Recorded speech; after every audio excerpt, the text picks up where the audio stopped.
இந்த அம்மா ஆட்டுக்குட்டியும் அப்பா ஆட்டுக்குட்டியும் தன் குட்டிக்கு எப்படி கத்தணும் அப்படின்னு மேன்னு சொல்லி கொடுக்குறாங்க.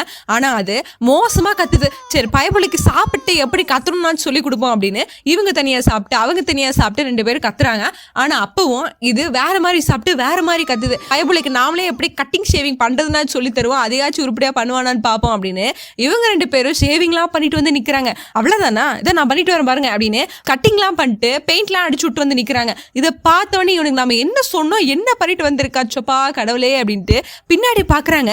இவங்க பயபுளைய விட மோசமா ஒருத்தன் கட்டிங் ஷேவிங் பண்ணிட்டு வந்து மேன்னு கத்திக்கிட்டு இருக்கான். இதை பார்த்தோன்னே கொஞ்சம் ஆறுதலாகுது. அப்படியே ஃப்ரண்ட்ல பாக்குறாங்க, பையனை மாதிரியே இன்னொருத்த கட்டிங் ஷேவிங் பண்ணிட்டு வந்து நிக்கிறான்.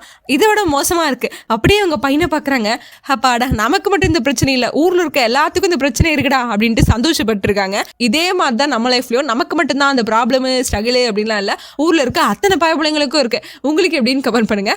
நெக்ஸ்ட் சந்திப்போம். டடா.